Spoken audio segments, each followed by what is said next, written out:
Hey, what's up, guys? How's everybody doing today? It's Keto Classic. Anyway, let me get to it. So I want to talk about important subject, okay? And you know me, guys.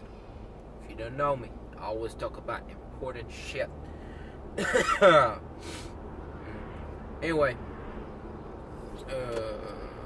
yeah, I was listening to a podcast, and they were talking about fiber, and there is a lot of talk about fiber out there nowadays, okay?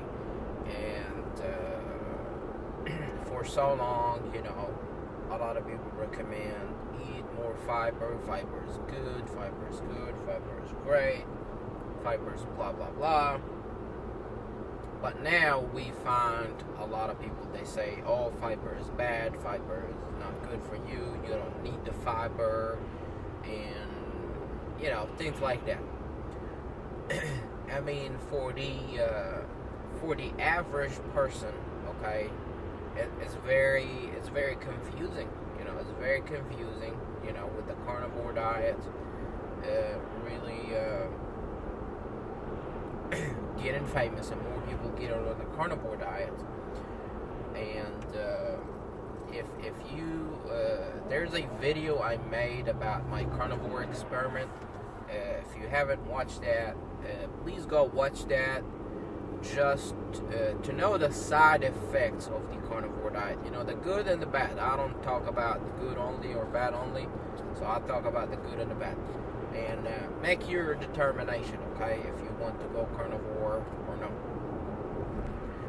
In short, going carnivore, like full-blown carnivore, you might not be able to go back to the way you were eating. If you ever want to go back to eating vegetables, salads, and stuff like that, you might have some serious issues, okay? I think the carnivore diet alters your gut microbiome, almost permanently. I mean, depending on how long you stay on it, okay? For example, if Sean Baker wanted to start eating salads and veggies for whatever reason that he wanted to, he cannot. There is no way his body would accept the vegetables after not consuming them for a very long time, because veggies, they have lectins, and Dr. forgot his name, but his book called The Plant Paradox, he talks about lectins in the veggies, okay? Lectins in the veggies are kind of like the enemy, okay? The enemy to our gut health. Lectins are a plant protein, and he calls them, what does he call them? The plant defense mechanism, okay? So you eat the veggies, they have the lectins, you don't feel good, therefore, you don't eat more of that particular vegetable, okay? And he talks also about ways of how you destroy the lectins into these veggies, okay? So, his claim, if you cook veggies in a pressure cooker or ferment them, you should not have issues eating, the veggies that have lectins. At least most veggies. He said some of the veggies, it doesn't matter, even if you ferment them, even if you for some people they could irritate their gut. So what really bugs me is when I see somebody, they say, oh, fiber is all bad, somebody else, oh, fiber is all good, and people speak with so much fucking certainty. I just don't understand that. We, as much as we know about diets and exercise and how the body works, we still don't know shit. We still do not know exactly what is the best diet. You find people thriving on consuming high carbs. You find people thriving on consuming, no carbs at all. You find people thriving consuming some sort of a vegan diet. So we really don't know exactly what the fuck is going on. So I don't think anybody should speak with such a certainty, okay? Especially whenever they start referencing, a study said this, a study said that. There's almost studies for everything that you want to prove. If you want to prove fiber is good for you, you can find fucking studies for that. If you want to prove studies that are not good for the gut and they're not good, fiber is not good for you, you can find study for that. You can find studies for protein animals bad for you. You can find studies for protein animals are good for you. You can find studies for fat being bad for you. You can find studies for fat being good to you. So what is the fucking truth here, okay? So I really do not like it whenever somebody speaks with so much certainty. Here's the thing about fiber, okay? And you can test out this concept yourself. You can go, for example, eat lettuce, okay, or salad, and you might feel bloated, okay. Another day, go eat, for example, broccoli, or eat onions or garlic or something like that. The effect of whatever is going on is totally different, okay? Not all fiber is the fucking same, okay? Here's the thing. For example, even if you don't consume it, experiment with psyllium husk, seed fiber, stuff like that, and experiment, for example, with flaxseed. Mix them both with water. They're very close in the fiber ratio, okay? How much insoluble, how much soluble fiber. Mix them, for example, with water. They interact very different. So, therefore, not all the fucking fiber is the same, okay? Most of the issues that are caused by vegetables is because of the lectins and oxalates and stuff like that. Some people, they process them well, and there's this concept that I really like by this doctor who wrote the book that is called The Plant Paradox. He said it might be good to consume some of these lectin foods in small proportions, just to get get your immune system familiar with it. It's kind of a little bit of poison make you stronger or something of such a sort. We've heard that if something doesn't kill you, make you stronger. I don't really believe in it 100%, but we all know, that having a little bit of bad thing might cause your body to be stronger against it if you have consumed it by mistake.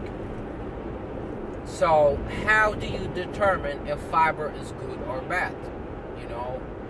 First of all, okay, if you having issues with veggies, you don't have to cut all the motherfucking veggies, okay? There's a lot of nutrients in the veggie. That's a fucking fact. What you can do is ferment the veggies, cook them in the pressure cooker, see how your body reacts to them, okay, whenever you destroy the lectin. And try to consume some days, veggies, some days with no veggies. See how you feel. In my experience, okay, and this is my experience, and whenever I tried the carnivore diet, I felt good. It was almost feeling like strict keto, but it was definitely less bloating. Because I don't have that much fiber that absorbs water into my digestive system, okay? And we do not know if a little bit of bloating, of a little bit of discomfort in our digestive system is bad for us, or it might be good. We do not fucking know that.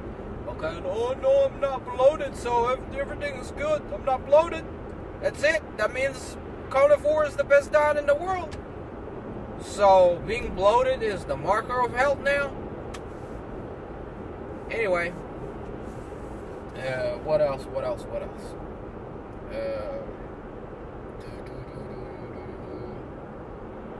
my friend. Yeah, experiment. And for me now, some days I would consume more fiber. Some days I would consume almost no fiber. It's not in. It's like intentionally I want to do that. It's just kind of a happens. I'm out of something, or I don't need this. But I think having a little bit of veggies kind of protects you and make your body more, make your microbiome more diverse to digest different foods. Because after I stayed carnivore for about 60 days, whenever I tried to consume fiber and veggies and stuff like that, I've had some really bad issues. It was a very hard transition. So there is like a transition period from quitting fiber totally to going back to fiber again. And my hypothesis is, whenever you consume a carnivore diet, your gut microbiome gets altered, okay?